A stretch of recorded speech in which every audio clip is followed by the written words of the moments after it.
India வந்துங்க உலகத்தின் மிகப்பெரிய ஜனநாயக நாடு. நம்மளுடைய பெரிய பலம் தான். 140 கோடி மக்கள்.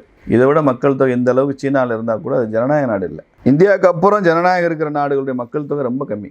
அமெரிக்காவோ ரஷ்யாவோ தேர்தல் மூலமாக தங்கள் ஆட்சியாளர்களை தேர்ந்தெடுக்கிறதா ஜனநாயகம் சொல்கிறோம். அவங்க அங்கேருந்து மக்கள் தொகை கம்மி. அதாவது the largest democracy in the world, the largest market in the world. உலகத்தின் மிகப்பெரிய சந்தை இந்தியா தான். நீங்கள் ஒட்டுமொத்த ஐரோப்பாவை கூட்டினா கூட ஒரு 20 கோடிக்கு மேலே மக்கள் தொகை வராது. ஃப்ரான்ஸு, ஜெர்மனி, இத்தாலி எல்லாம் கூட்டினா கூட 20-25 கோடியாக வரும். ஒட்டுமொத்த அமெரிக்கா 30 கோடி கூட வரல. அப்போ அமெரிக்கா, ஐரோப்பா எல்லாம் சேர்த்தா கூட 60 கோடிக்குள்ளே நின்றோம். நாம் மட்டுமே 140 கோடி இருக்கும். அப்போ பெரிய சந்தை, நம்ம சந்தை, பெரிய ஜனநாயக நாடு, நிறைய ஒரு டைவர்சிட்டி இருக்கிற ஒரு பன்மை சமுதாயம். இங்கே நிறைய மொழிகள், நிறைய வாழ்க்கை முறை. ஃபுட்டுன்னா ஆயிரக்கணக்கான வெரைட்டி, ட்ரெஸ்ஸுன்னா ஆயிரக்கணக்கான வெரைட்டி, வாழ்க்கை முறையில் ஆயிரக்கணக்கான வெரைட்டி, காடுனா 33 கோடி தேவர்கள் கடவுள்னு சொன்னால், இப்படி எல்லாத்துலேயுமே ஒரு பன்மைத்தன்மை கொண்ட ஒரு நாடு. இன்றைக்கி உலகமெல்லாம் பார்த்திங்கன்னா அந்த லெஃப்ட் தாட்டெல்லாம் அப்படியே கொஞ்சம் கொஞ்சமாகவும் கரைஞ்சி போய் ஒரு ரைட்டிஸ்ட் ஐடியாலஜி தான் இன்றைக்கி உலகமெல்லாம் வளர ஆரம்பிக்குது.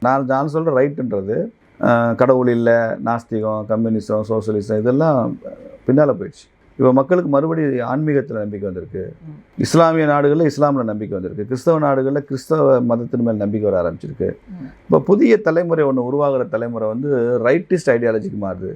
ரைட்டிசம் பேசுகிற கட்சிகள் ஆட்சிக்கு வருது. எங்கெல்லாம் அந்த நாடு, அதனுடைய சாவரனிட்டி, இதை பற்றியெல்லாம் நேஷன் ஸ்டேட் கான்செப்டில் பேசுகிற தேசங்கள் இன்றைக்கி முன்னுக்கு வருது. அப்போது இந்தியாவுக்கு அந்த அடிப்படையில் ரொம்ப பெரிய முக்கியத்துவம் இருக்குது.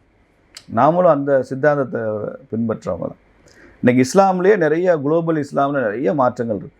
இதையெல்லாம் ஆதரித்த பல நாடுகள் இன்றைக்கி அவங்கெல்லாம் மறுபரிசீலனை செய்ய ஆரம்பிச்சிருக்காங்க. இதெல்லாம் சரி வராது, இதில் ரிசல்ட் கிடைக்கல, இது உலகத்தை ஒரு அழிவு பாதை கொண்டு போகுது, இது ஒரு பெரிய பார்க்குறாங்க அப்படின்ட்டு அந்த ரேடிக்கல் இஸ்லாம்னு சொல்லுவாங்க. அவங்களுக்கெல்லாம் ஒரு பெரிய மடை மாற்றம் ஏற்பட்டு ஒரு ஸ்பிரிச்சுவல் இஸ்லாம் எமர்ஜ் ஏற்கனவே ஸ்பிரிச்சுவல் இஸ்லாம் இருக்குது, அது இன்னும் கொஞ்சம் அதிகமாக எமர்ஜ் ஆக ஆரம்பிக்குது. இப்படி நிறைய ஒரு டிரான்ஸ்ஃபர்மேஷன். அதனால தான் இப்போ துபாயிலெல்லாம் இந்து கோயில் கட்டலாம் அனுமதிக்கிறாங்க. சவுதியிலெல்லாம் பார்த்திங்கன்னா அந்த கெடுபிடியான அந்த சட்டங்கள் எல்லாம் மாற்றி இப்போ கொஞ்சம் லிபரலைஸ்டு ஸ்கீமில் வந்திருக்கு. முன்னாடிலாம் அப்படி இல்லை, கெடுபிடியாக இருக்கும். மத்தியானம் 12:45 தொழுகைக்கு போகணுன்னா ரோட்டில் கவர்மெண்ட் அப்சர்வர்ஸ் நிற்பான். தொழுகைக்கு யாராவது போகலைன்னா பனிஷ்மெண்ட் கொடுத்துருவான். அவன் அங்கிட்டு நடந்துக்கிட்டான்னு வச்சுங்க, கடை விதிக்கிறது அந்த தொழுகை. இன்றைக்கி அதெல்லாம் இப்போ இருந்த மன்னர் எடுத்துட்டார். அப்போ அவங்க கொஞ்சம் லிபரலைஸ் பண்ணுறாங்க. அப்படி எல்லா இடத்துலையுமே ஒரு இன்ஃபர்மேஷன் கிடைக்குது. அவன் டிரான்ஸ்ஃபர்மேஷன் ஆகிக்கிட்டு இருக்கு. அதில் இந்தியாவுக்கு ஒரு பெரிய வலிமையான சூழல் இருக்குது. இப்போ நம்ம பக்கத்து நாடுகள்லாம் இந்தியாவை எதிர்பார்த்து இருக்கிறாங்க. இலங்கைக்கு நான் சமீபத்தில் போயிருந்தேன். இந்தியாவை தான் நிறைய எதிர்பார்க்குறாங்க, இந்தியாவை தான் கொண்டாடுறாங்க. இங்கே உள்ள தமிழர்கள் மாத்திரம் இல்லை, சிங்களர்களுமே. சீனாவை அவங்க பெருசாக அவங்களுடைய வழிகாட்டுற தேசமாகவோ அவங்களுக்கான ஒரு பெரிய உதவி செய்கிற தேசமாகவோ அவங்க நினைக்கல. இந்தியாவை தான் போட்டுறாங்க, மோடியை தான் பெரிய தலைவராக நினைக்கிறாங்க. அவங்களுக்கு இலங்கை அதிபரை விட இந்தியாவில் மோடி மேலே தான் அன்பு அதிகமாக இருக்குது.